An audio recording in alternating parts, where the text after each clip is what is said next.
Welcome to our YouTube channel for daily jobs update. और आज हम इस वीडियो में यूपीएससी सीडीएस फर्स्ट एग्जामिनेशन 2025 के notification online form apply process के बारे में पूरी जानकारी लेकर आ चुके हैं और मेरे दोस्त आपको पूरी जानकारी देंगे। जी हाँ दोस्तों, यूनियन पब्लिक सर्विस कमीशन ने यहाँ पर combined Defence service examination first 2025 का नोटिफिकेशन रिलीज कर दिया है।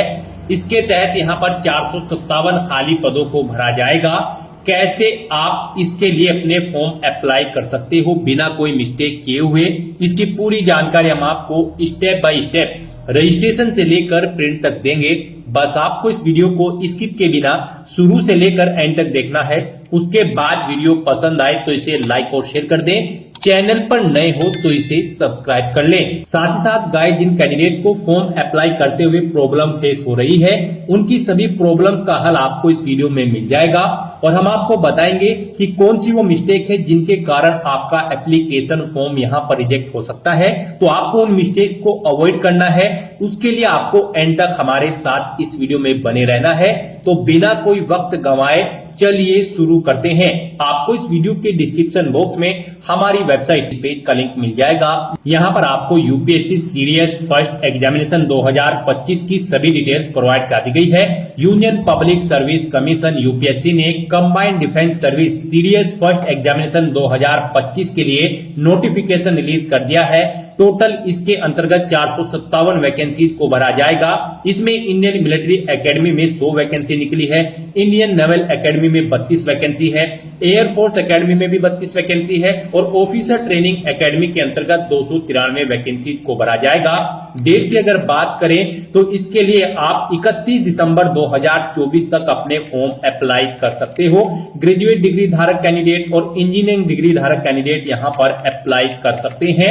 ऑल इंडिया से आपको इस पेज को नीचे स्क्रॉल डाउन करना है। इंपोर्टेंट लिंक सेक्शन में आकर ऑफिशियल नोटिफिकेशन पीडीएफ लिंक पर क्लिक करके इस भर्ती और एग्जाम के नोटिफिकेशन को ओपन कर लेना है और इसमें से आपको पूरी डिटेल रीड कर लेनी है। उसके बाद आपको अप्लाई करना है। अप्लाई के लिए भी आपको हमारी वेबसाइट के इसी पेज पर ही अप्लाई ऑनलाइन का ये लिंक दिया गया है। जैसे ही आप इस लिंक पर क्लिक करेंगे तो आपके सामने यूपीएससी का ये ऑफिशियल पोर्टल खुलेगा। गाइस, यहाँ पर अगर आपने पहले से रजिस्ट्रेशन कर रखा है तो आप ईमेल आईडी के थ्रू अपनी ईमेल आईडी एंटर करके या फिर मोबाइल नंबर के थ्रू या फिर ओटीआर आईडी के थ्रू लॉगिन करके अपने डैशबोर्ड में से यूपीएससी सीडीएस फर्स्ट एग्जामिनेशन 2025 का फॉर्म अप्लाई कर सकते हो। और अगर आपने अभी तक यूपीएससी की किसी भी भर्ती के लिए अप्लाई नहीं किया है, आप फर्स्ट टाइम अप्लाई करने जा रहे हो, तो सबसे पहले यहाँ पर आपको अपना वन टाइम रजिस्ट्रेशन करना होगा। उसके लिए आपको न्यू रजिस्ट्रेशन की टैब दी गई है, इस टैब पर क्लिक करें। आपके सामने ओटीआर का फॉर्म ओपन हो जाएगा। यहाँ पर आकर आपको सबसे पहले अपना नाम एंटर करना है। अपनी 10th की मार्कशीट के अकॉर्डिंग उसे वेरीफाई कर लेना है एक बार फिर से एंटर करके। उसके बाद यहाँ पर आपसे पूछा गया है कि क्या आपने कभी अपना नाम चेंज किया है। अगर किया है तो यस करें और फिर अपना चेंज नेम यहाँ पर दें और अगर नहीं किया है तो यहाँ पर आप नो ऑप्शन सिलेक्ट कर लें। उसके बाद आप यहाँ पर अपना जेंडर सिलेक्ट करें, उसे वेरीफाई करें। अपनी डेट ऑफ बर्थ यहाँ पर आप सिलेक्ट करें। उसके बाद वही डेट ऑफ बर्थ एक बार फिर से यहाँ पर सिलेक्ट करके उसे वेरीफाई कर ले। फिर यहाँ पर आप अपने फादर का नाम एंटर करें और उसके बाद यहाँ पर आपको अपने फादर का नाम भी वेरीफाई कर लेना है एक बार फिर से एंटर करके। उसके बाद यहाँ पर आपको अपनी मदर का नाम एंटर करना है, उसे भी वेरीफाई कर लेना है। फिर आपको यहाँ पर अपना माइनॉरिटी स्टेटस देना है। क्या आप माइनॉरिटी कम्युनिटी के अंतर्गत आते हैं? अगर आते हैं तो यस करें और फिर अपनी माइनॉरिटी ऑप्शन कैटेगरी सिलेक्ट करें। आप कौन सी कैटेगरी में आते हैं और नहीं आते हैं तो यहाँ पर आपको नो ऑप्शन सिलेक्ट कर लेना है। उसके बाद यहाँ पर आपको अपना 10 डिजिट का मोबाइल नंबर एंटर करना है, अपनी ईमेल आईडी एंटर करनी है। कोई अल्टरनेट मोबाइल नंबर या ईमेल आईडी है तो उसे भी आप एंटर कर सकते हो, नहीं तो इन कॉलम्स को आप खाली छोड़ दें। उसके बाद यहाँ पर आपको अपनी 10वीं क्लास का रोल नंबर एंटर कर देना है। फिर आपसे यहाँ पर एक सिक्योरिटी क्वेश्चन आपको सिलेक्ट कर लेना है। अपनी चॉइस के अकॉर्डिंग कोई भी सिक्योरिटी क्वेश्चन सिलेक्ट करें, उसका आंसर दें। एक और क्वेश्चन आप सिलेक्ट करें यहाँ पर सिक्योरिटी क्वेश्चन 2 सेक्शन में और उसका भी आंसर आप प्रोवाइड करा दें। उसके बाद यहाँ पर आप ये कैप्चा कोड एंटर करें और फिर सबमिट बटन पर क्लिक कर दें। नेक्स्ट आपको आपने पीछे रजिस्ट्रेशन में जो डिटेल्स प्रोवाइड कराई है उनका पूरा प्रीव्यू शो कर दिया गया है। आपको सभी डिटेल्स चेकआउट करनी है। कहीं पर कोई मिस्टेक है तो आप अपडेट/चेंज हियर ऑप्शन पर क्लिक करके चेंज कर ले, नहीं है तो आप आई एग्री इस बटन पर क्लिक कर दें। उसके बाद आपके सामने कुछ इस तरह से इंटरफेस ओपन होगा। यहां पर आपके रजिस्टर्ड मोबाइल नंबर और ईमेल आईडी पर ओटीपी सबमिट किए गए हैं। वो ओटीपी यहां पर आपको एंटर करने हैं और वेरीफाई ओटीपी ऑप्शन पर क्लिक करके अपना मोबाइल नंबर और ईमेल आईडी को वेरीफाई कर लेना है। ओटीपी वेरीफाई करने के बाद आपके रजिस्ट्रेशन का फर्स्ट स्टेप यहां पर कंप्लीट हो चुका है। आपको सभी डिटेल्स प्रोवाइड कर दी गई है। आपको इसका एक प्रिंट आउट ले लेना है फ्यूचर यूज के लिए या फिर इसे नोट डाउन करके रख लेना है। साथ ही साथ आपको एक ओटीआर आईडी प्रोवाइड कराई गई है। ये ओटीआर आईडी और एक पासवर्ड आपको आपकी रजिस्टर्ड मेल आईडी पर भी सबमिट किए गए हैं और ये ओटीआर आईडी आपके रजिस्टर्ड मोबाइल नंबर पर भी सबमिट की गई है। आपको इन्हें केयरफुली नोट डाउन करके रख लेना है फ्यूचर यूज के लिए। इस स्टेप को कंप्लीट करने के बाद आपको दोबारा से यहां पर लॉगिन की स्टेप पर क्लिक करना है। उसके बाद आपके सामने यहां पर लॉगिन का इंटरफेस ओपन होगा।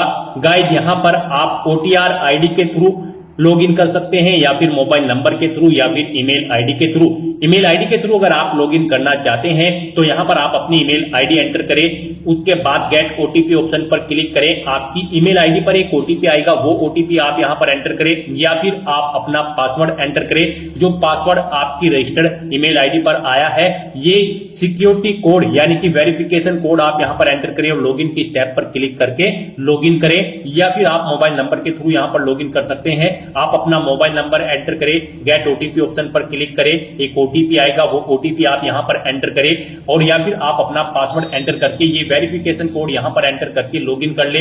या फिर अगर आप ओटीआर आईडी के थ्रू लॉगिन करना चाहते हैं तो आपके मोबाइल नंबर या फिर ईमेल आईडी पर जो ओटीआर आईडी आई है वो आईडी यहां पर आप एंटर करें और फिर आप अपना पासवर्ड यहां पर एंटर करें जो आपकी मेल आईडी पर आपका पासवर्ड आया है और उसके बाद ये वेरिफिकेशन कोड यहां पर एंटर करें और लॉगिन की स्टेप पर क्लिक करके लॉगिन कर ले। लॉगिन करने के बाद आपके सामने कुछ इस तरह से इंटरफेस ओपन होगा।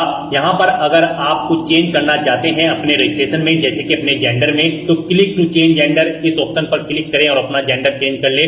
और अगर आप अपने माइनॉरिटी स्टेटस में चेंज आउट करना चाहते हैं तो क्लिक टू चेंज ऑप्शन पर क्लिक करके इसमें भी आप चेंज कर सकते हैं। नहीं तो यहां पर अब आपको अपना नया पासवर्ड क्रिएट करना है। यहां पर गाइड अब आपको अपना नया पासवर्ड क्रिएट करना है। इसके लिए आपको गाइडलाइन दी गई है। आपका पासवर्ड कम से कम 8 कैरेक्टर का होना चाहिए और ये अल्फा न्यूमेरिक फॉर्मेट में होना चाहिए। मींस आपके पासवर्ड में कम से कम एक अपर केस कैरेक्टर, एक लोअर केस कैरेक्टर, एक इंटीजर नंबर और एक स्पेशल कैरेक्टर जैसे कि @ या फिर डॉलर होना चाहिए। वही पासवर्ड आपको यहां पर एक बार फिर से एंटर करके कंफर्म कर लेना है। हम आपको पासवर्ड का सैंपल दिखा रहे हैं, इसके अकॉर्डिंग आपको अपना पासवर्ड क्रिएट करना है। तो आपका अपना पासवर्ड कुछ इस फॉर्मेट में रेडी करना है। इसमें आपका एक अपर केस कैरेक्टर, एक लोअर केस कैरेक्टर, एक इंटीजर नंबर और एक स्पेशल कैरेक्टर होना चाहिए और इसकी लेंथ कम से कम 8 कैरेक्टर की होनी चाहिए। तो इस फॉर्मेट में आपको अपना पासवर्ड यहां पर क्रिएट करना है। उसके बाद आपको सबमिट बटन पर क्लिक कर देना है। सबमिट बटन पर क्लिक करने के बाद आप अपने डैशबोर्ड से लॉग आउट करें और फिर अब यहां पर आप इनमें से ईमेल आईडी, मोबाइल नंबर या फिर ओटीआर आईडी के थ्रू अपने डैशबोर्ड में दोबारा से लॉगिन करें। अपने नए पासवर्ड को एंटर करने के बाद यहां पर आप अपनी ओटीआर आईडी एंटर करें, अपना नया पासवर्ड एंटर करें जो आपने चेंज किया है, ये वेरिफिकेशन कोड यहां पर एंटर करें और लॉगिन बटन पर क्लिक करके लॉगिन कर लें। नेक्स्ट आपके सामने कुछ इस तरह से इंटरफेस ओपन होगा। गाइस यहां पर हम आपको यूपीएससी का ओटीआर वन टाइम रजिस्ट्रेशन करके दिखा रहे हैं। इसे कंप्लीट करने के बाद आप यूपीएससी में निकलने वाली सभी भर्तियों पर अप्लाई करने के लिए एलिजिबल हो जाएंगे। सभी भर्तियों पर अप्लाई करने से पहले आपको ऐसे ही ओटीआर करना पड़ता है, बिना इसके आप यूपीएससी की किसी भी भर्ती के लिए अप्लाई नहीं कर पाओगे। तो यहां पर आने के बाद आपको अपने डैशबोर्ड में अपनी ओटीआर की प्रोफाइल को कंप्लीट करना है। सबसे पहले यहां पर आपको अपनी पर्सनल इंफॉर्मेशन प्रोवाइड करानी है, तो आप यहां पर पर्सनल इंफॉर्मेशन के इस लिंक पर क्लिक करें। उसके बाद आपके सामने कुछ इस तरह से इंटरफेस ओपन होगा। यहां पर आपको आपकी कुछ चीजें ऑटोमेटिकली फिल मिल गई है जो आपने रजिस्ट्रेशन के फर्स्ट स्टेप में प्रोवाइड कराई थी। आपको इस पेज को नीचे स्क्रॉल डाउन करना है और यहां पर सबसे पहले अब आपको अपनी सिटीजनशिप सिलेक्ट कर लेनी है, फिर आपको अपनी मातृभाषा यहां पर सिलेक्ट कर लेनी है। उसके बाद यहां पर आपको अपना मैरिटल स्टेटस सिलेक्ट कर लेना है, आप मैरिड हो या फिर अनमैरिड। प्लेस ऑफ बर्थ आप यहां पर एंटर सिलेक्ट करें, आप इंडिया से है या फिर आउटसाइड ऑफ इंडिया से। उसके बाद यहां पर आप अपना पोस्ट ऑफिस का नाम एंटर करें, सिटी या टाउन या फिर विलेज का नाम एंटर करें, अपना स्टेट यहाँ पर आप सिलेक्ट करें, उसके बाद आप अपना डिस्ट्रिक्ट यहाँ पर सिलेक्ट करें, फिर आप अपना पिन कोड यहाँ पर एंटर कर दें। उसके बाद यहाँ पर आपको अपनी कम्युनिटी सिलेक्ट कर लेनी है, आप जिस भी कम्युनिटी से बिलोंग करते हैं। फिर अगर आप रिजर्व कैटेगरी से बिलोंग करते हो तो आप अपना कास्ट का सर्टिफिकेट नंबर यहाँ पर एंटर करें और फिर डेजिग्नेशन सिलेक्ट करें, किसने आपको आपका कास्ट सर्टिफिकेट प्रोवाइड कराया है, जैसे कि तहसीलदार या फिर मैजिस्ट्रेट या फिर पटवारी या फिर कलेक्टर। आप ऑप्शन सिलेक्ट करें, फिर आप स्टेट सिलेक्ट करें, किस स्टेट का आपके पास यहाँ पर ये कास्ट सर्टिफिकेट है वो यहाँ पर आप सिलेक्ट कर लें। उसके बाद यहाँ पर कब आपको वो इशू हुआ है वो डेट आप सिलेक्ट करें और फिर जिस ऑफिस से आपको ये आपका कास्ट सर्टिफिकेट इशू हुआ है उसका पूरा एड्रेस आपको यहाँ पर एंटर कर देना है। ये सभी डिटेल्स आपको आपके सर्टिफिकेट में मिल जाएगी, वहां से आपको इन्हें देखकर यहाँ पर फिलअप कर देना है। फिर यहाँ पर आपको अपना रिलीजन सिलेक्ट कर लेना है, उसके बाद यहाँ पर आपको अपनी कास्ट का नाम दे देना है, फिर आपको अपने कास्ट सर्टिफिकेट का सीरियल नंबर यहाँ पर एंटर कर देना है। फिर यहाँ पर आपको अपने कास्ट सर्टिफिकेट का सीरियल नंबर एंटर कर देना है। उसके बाद यहाँ पर आपसे पूछा गया है कि क्या आप पीडब्ल्यूबीडी या फिर पीडब्ल्यूडी कैंडिडेट हैं, अगर है तो यस ऑप्शन सिलेक्ट करें और फिर बताएं आपकी परसेंटेज क्या यहाँ पर 40% से अबव है, अगर है तो यस करें, नहीं है तो नो ऑप्शन सिलेक्ट करें। और अगर आप यहाँ पर पीडब्ल्यूबीडी या फिर पीडब्ल्यूडी कैंडिडेट नहीं है तो आपको नो ऑप्शन सिलेक्ट करना है। उसके बाद यहाँ पर आपको अपना फोटो आइडेंटिटी कार्ड यहाँ पर सिलेक्ट कर लेना है, कोई भी एक फोटो आइडेंटिटी कार्ड यहाँ पर आपको प्रोवाइड कराना है। आप ऑप्शन सिलेक्ट करें, driving licence, PAN card, passport या फिर वोटर आईडी। उसके बाद उसका नंबर आप यहाँ पर एंटर कर दें। फिर यहाँ पर आपसे पूछा गया कि क्या आप पीएच या फिर पीडब्ल्यूबीडी कैंडिडेट हैं और यहाँ पर आप यूपीएससी के पहले के किसी एग्जाम में पार्टिसिपेट कर चुके हैं, अगर कर चुके हैं तो यस करें और फिर उसकी डिटेल दें, जैसे कि एग्जाम का नेम, उसका ईयर और अपना रोल नंबर आप यहाँ पर प्रोवाइड कराएं। और अगर आपने यूपीएससी के किसी भी एग्जाम में अब से पहले पार्टिसिपेट नहीं किया है तो यहाँ पर आपको नो ऑप्शन सिलेक्ट करना है। उसके बाद यहाँ पर आपसे पूछा गया है कि क्या आप अपनी पर्सनल इंफॉर्मेशन को यहाँ पर अवेलेबल कराना चाहते हैं, तो यहाँ पर आपको यस ऑप्शन सिलेक्ट कर लेना है। उसके बाद यहाँ पर आपको चेकबॉक्स को ओके करना है और सेव के इस बटन पर क्लिक करके अपनी पर्सनल इंफॉर्मेशन को सेव कर देना है। इस तरह से आपकी पर्सनल इंफॉर्मेशन यहाँ पर सेव हो जाएगी। इसके सामने आपको ओके का ग्रीन कलर का टिक मिल जाएगा। अब यहाँ पर आपको अपना एड्रेस इंफॉर्मेशन प्रोवाइड करानी है। एड्रेस इंफॉर्मेशन के लिंक पर क्लिक करें, उसके बाद आपके सामने कुछ इस तरह से इंटरफेस ओपन होगा। अब यहाँ पर आप अपना कोरोस्पोंडेंस एड्रेस एंटर करें, उसके बाद आप अपना परमानेंट एड्रेस यहाँ पर एंटर कर दें। और अगर आपका परमानेंट एड्रेस आपके कोरोस्पोंडेंस एड्रेस के अकॉर्डिंग सेम है तो यहाँ पर click here if your permanent postal address is same as correspondence address, आप इस चेकबॉक्स पर ओके कर दें। ऑटोमेटिकली आपका परमानेंट एड्रेस आपके कोरोस्पोंडेंस एड्रेस के अकॉर्डिंग फिल हो जाएगा। उसके बाद आप सेव के इस बटन पर क्लिक करके अपनी एड्रेस की इंफॉर्मेशन को आप सेव कर दें। एड्रेस की इंफॉर्मेशन प्रोवाइड कराने के बाद आपको अपना फोटो और सिग्नेचर अपलोड करने हैं, तो आप फोटो एंड साइन अपलोड इस लिंक पर क्लिक करें। आपके सामने कुछ इस तरह से इंटरफेस शो होगा। यहाँ पर आपको दी गई गाइडलाइंस के अकॉर्डिंग अपना फोटो और सिग्नेचर अपलोड करने हैं। गाइस, यहाँ पर आपका फोटोग्राफ जेपीजी फॉर्मेट में होना चाहिए और आपका फोटो का डायमेंशन 550 पिक्सल से 1000 पिक्सल के बीच में होना चाहिए और आपका फोटो यहाँ पर कुछ इस तरह से होना चाहिए। उसके नीचे यहाँ पर आपको अपना नाम एंटर करना है और फिर किस डेट को यहाँ पर क्रिएट हुआ है वो डेट आपको यहाँ पर एंटर कर देनी है। यहाँ पर आपके फोटो का बैकग्राउंड व्हाइट कलर में होना चाहिए और ये 10 दिन से ओल्ड नहीं होना चाहिए। मीन जिस दिन आप फॉर्म भर रहे हैं उससे 10 दिन से ज्यादा पुराना फोटो आपका नहीं होना चाहिए।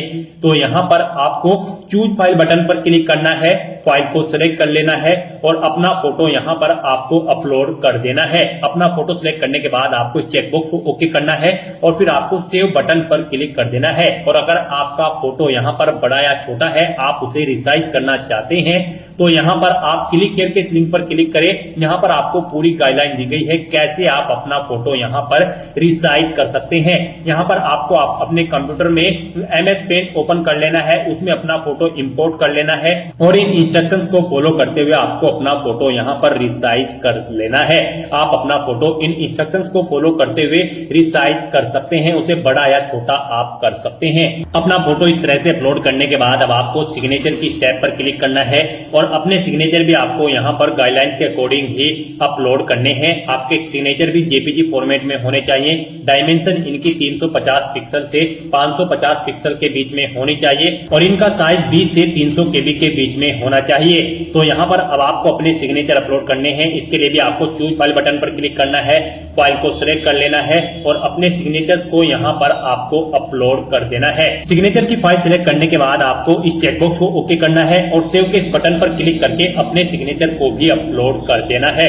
अपने फोटो और सिग्नेचर अपलोड करने के बाद अब आपको एजुकेशनल इंफॉर्मेशन इस लिंक पर क्लिक करना है और यहाँ पर अपनी एजुकेशनल क्वालिफिकेशन की डिटेल प्रोवाइड करानी है। यहाँ पर सबसे पहले आपको अपनी 10वीं क्लास की डिटेल प्रोवाइड करानी है। तो यहाँ पर आपको सबसे पहले अपनी 10वीं क्लास की डिटेल प्रोवाइड करानी है।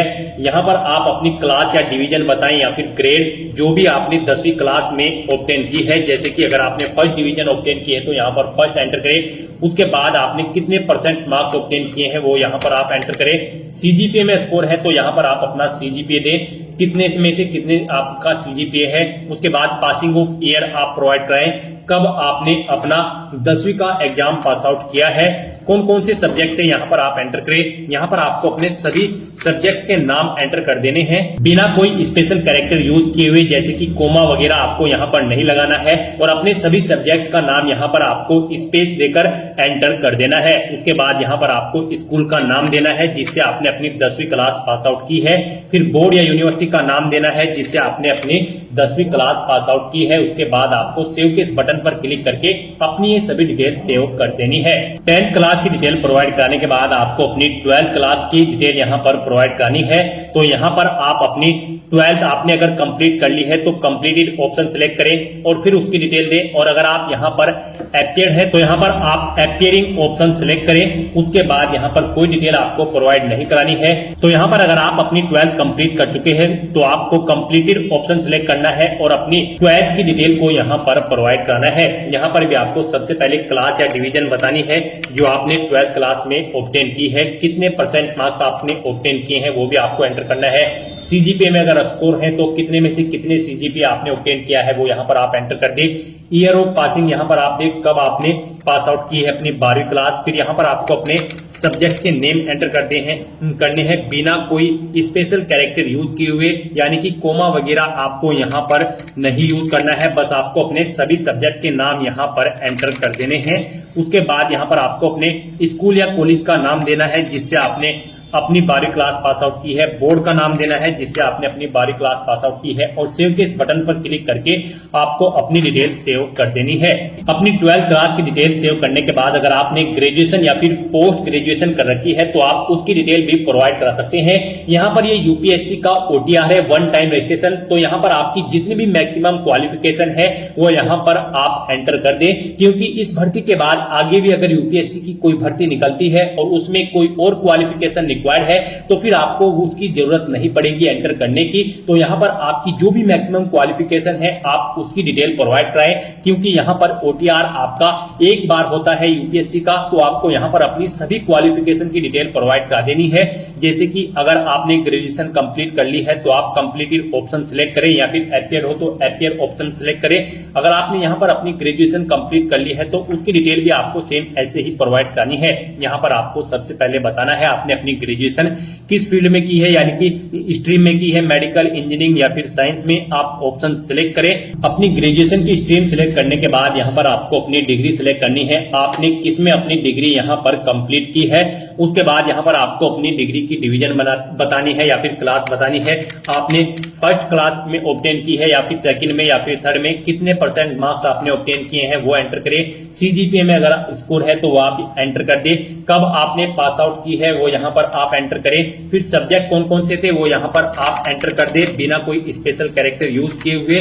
उसके बाद यहाँ पर आपसे पूछा गया है आपके स्कूल का नाम, किससे आपने अपनी डिग्री कंप्लीट की है। फिर बोर्ड या यूनिवर्सिटी का नाम यहाँ पर आप सिलेक्ट करें। उसके बाद यहाँ पर आपको अपनी ग्रेजुएशन सर्टिफिकेट का नंबर एंटर कर देना है। उसके बाद कब आपको वो इशू हुआ है आपका सर्टिफिकेट, वो डेट आपको सिलेक्ट कर लेनी है। आपको डेजिग्नेशन बतानी है इशूइंग अथॉरिटी की जिसने आपको ये सर्टिफिकेट इशू किया है। उसके बाद आपको फुल एड्रेस यहाँ पर उस अथॉरिटी का एंटर कर देना है। फिर यहाँ पर आपको पूछा गया है कि क्या आपने बेसिक एजुकेशनल क्वालिफिकेशन या फिर हायर क्वालिफिकेशन ऑब्टेन की है फॉरेन इंस्टीट्यूट से। अगर की है तो यस करें और फिर उसकी डिटेल दे, नहीं की है तो आप नो ऑप्शन सिलेक्ट कर लें। उसके बाद यहाँ पर आपको सेव के इस बटन पर क्लिक करके अपनी डिटेल्स को सेव कर देना है। इस तरह से अपनी ग्रेजुएशन की डिटेल सेव करने के बाद अगर आपने पोस्ट ग्रेजुएशन कर रखी है तो आप पोस्ट ग्रेजुएशन की टैब पर क्लिक करें और सेम ऐसे ही अपनी पोस्ट ग्रेजुएशन की डिटेल प्रोवाइड करा दें। तो यहाँ पर आपने जो भी मैक्सिमम क्वालिफिकेशन कर रखी है तो उसकी डिटेल आप प्रोवाइड करा दें और उन्हें सेव करने के बाद आपको फिर डॉक्यूमेंट्स अपलोड इस लिंक पर क्लिक करना है। नेक्स्ट यहाँ पर आपको अपने कुछ डॉक्यूमेंट्स अपलोड करने हैं। यहाँ पर आपको अपनी 10वीं की मार्कशीट और यहाँ पर 12वीं की मार्कशीट और फोटो आईडी प्रूफ आपको अपलोड करना है। और अगर आप यहाँ पर SC ST OBC कैंडिडेट हैं तो यहाँ पर आपको अपना कास्ट सर्टिफिकेट भी अपलोड करना है।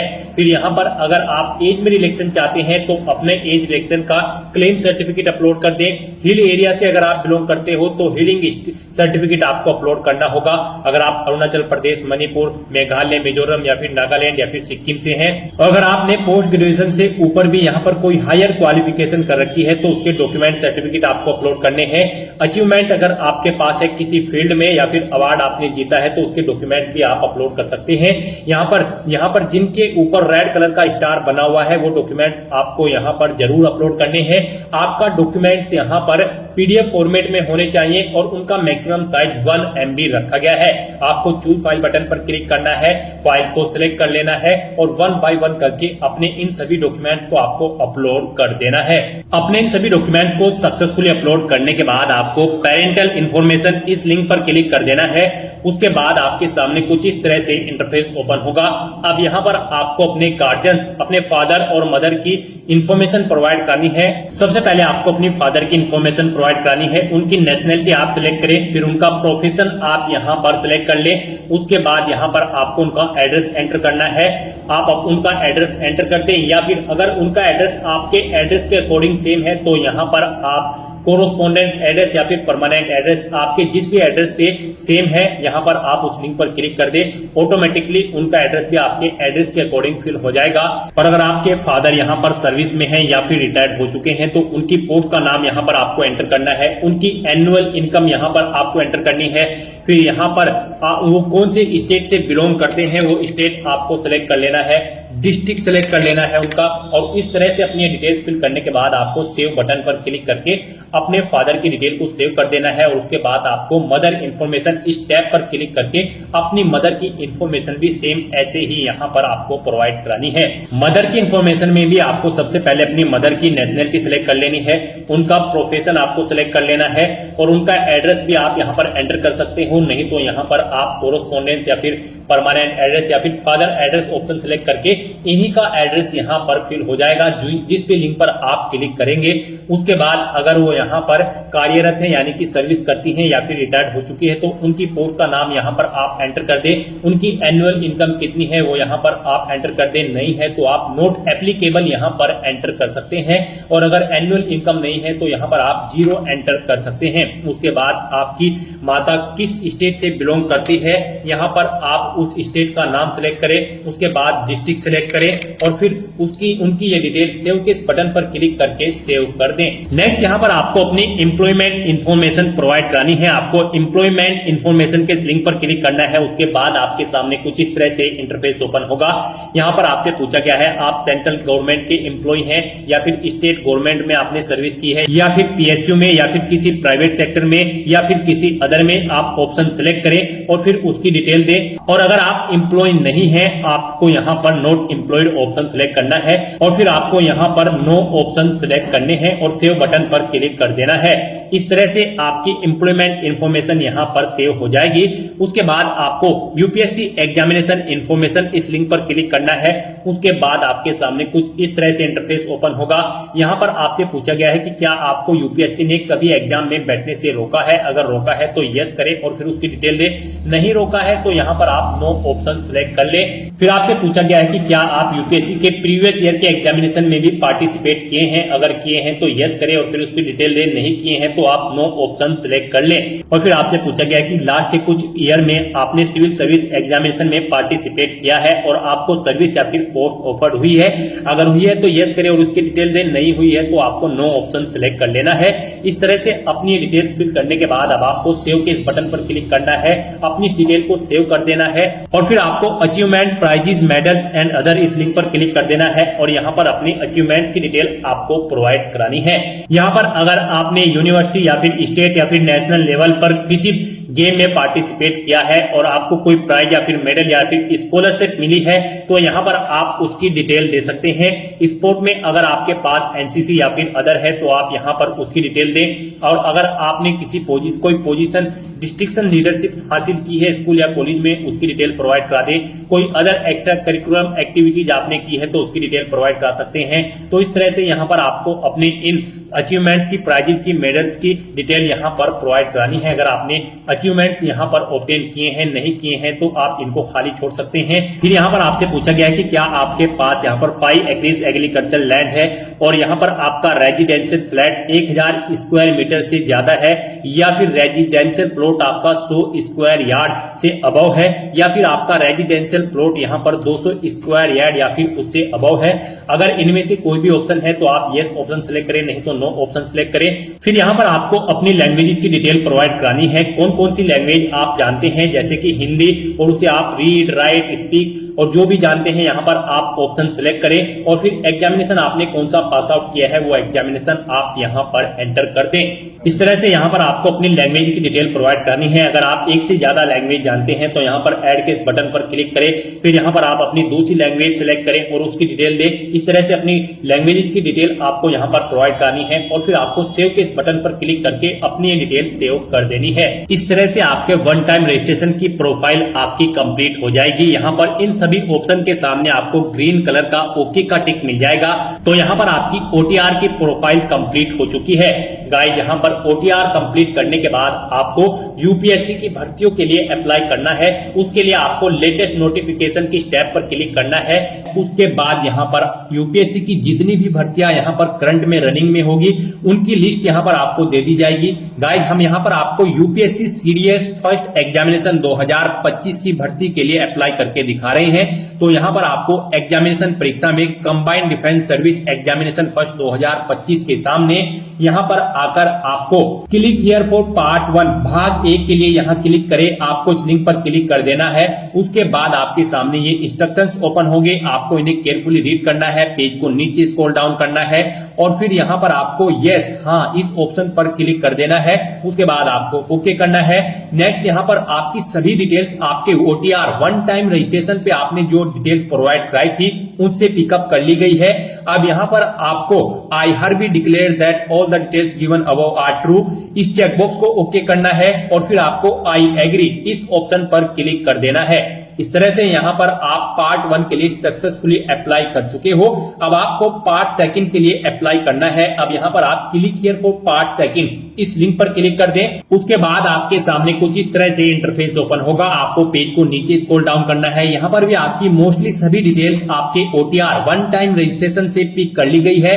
बस यहाँ पर अब आपको अपनी एजुकेशनल क्वालिफिकेशन की सिलेक्ट करनी है। यहाँ पर गाइड हम आपको बता दें, अगर आप इंडियन मिलिट्री एकेडमी और ऑफिसर ट्रेनिंग एकेडमी के लिए अप्लाई करने जा रहे हो तो आपके पास कोई ग्रेजुएट डिग्री होनी जरूरी है किसी वेल रिकॉग्नाइज्ड यूनिवर्सिटी से किसी रिलेवेंट सब्जेक्ट के अंतर्गत। और अगर आप इंडियन नेवल एकेडमी के लिए अप्लाई करोगे तो आपके पास इंजीनियरिंग डिग्री होनी जरूरी है। और अगर आप एयरफोर्स एकेडमी के लिए अप्लाई करना चाहते हो तो आपके पास ग्रेजुएट डिग्री होनी चाहिए किसी भी ब्रांच में या फिर किसी भी डिसिप्लिन के अंतर्गत, प्लस आपके पास 12वीं में फिजिक्स और मैथ एक सब्जेक्ट के रूप में होने अनिवार्य है या फिर आपके पास कोई बैचलर डिग्री होनी जरूरी है इंजीनियरिंग के अंतर्गत। यहाँ पर यूपीएससी सीडीएस की इन स्ट्रीम्स में अप्लाई करने के लिए तो यहाँ पर आपको अपनी चॉइस के अकॉर्डिंग आप जिस भी ब्रांच के लिए अप्लाई करने जा रहे हैं आपको अपने अकॉर्डिंग अपनी डिग्री सिलेक्ट कर लेनी है।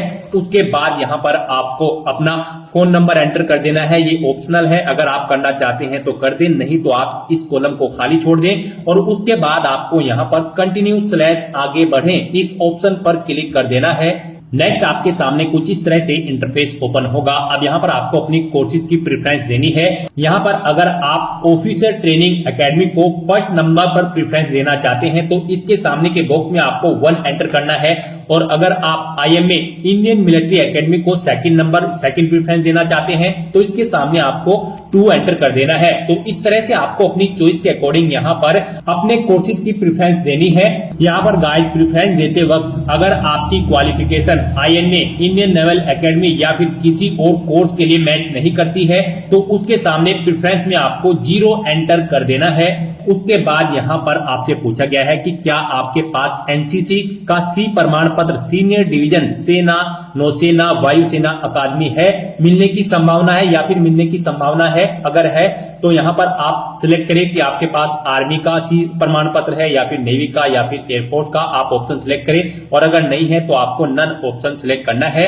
नेक्स्ट आपसे पूछा गया है कि क्या आप सैन्य बल में कार्यरत हैं, अगर है तो यस करें, नहीं है तो आप नो ऑप्शन सिलेक्ट कर लें। उसके बाद आपसे पूछा गया है क्या आप सैनिक स्कूल से संबंध रखते हैं, अगर रखते हैं तो यस करें, नहीं रखते हैं तो नो ऑप्शन सिलेक्ट कर लें। उसके बाद यहाँ पर आपको कंटिन्यू / आगे बढ़ें इस ऑप्शन पर क्लिक कर देना है। नेक्स्ट आपको आपके एप्लीकेशन फॉर्म का पूरा प्रीव्यू शो कर दिया जाएगा। आपको सभी डिटेल्स केयरफुली चेकआउट करनी है। कहीं पर कोई मिस्टेक है तो आप अपडेट / सुधार इस ऑप्शन पर क्लिक करके उसे अपडेट कर ले, नहीं तो यहाँ पर अब आपको ये कैप्चा कोड एंटर करना है और फिर आपको आई एग्री मैं सहमत हूं इस ऑप्शन पर क्लिक कर देना है। इस तरह से यहाँ पर आपका पार्ट 2 का फॉर्म भी सक्सेसफुली फिल हो चुका है यूपीएससी सीडीएस फर्स्ट एग्जामिनेशन 2025 का।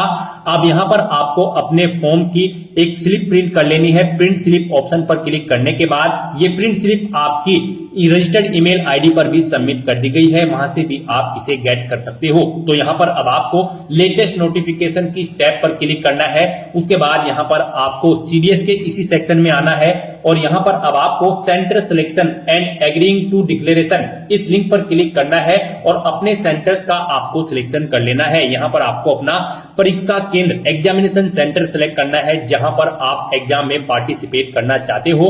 उसके बाद आपको डिक्लेरेशन घोषणा पत्र को रीड करना है और फिर आपको I have read the declaration and agree इस ऑप्शन पर क्लिक कर देना है।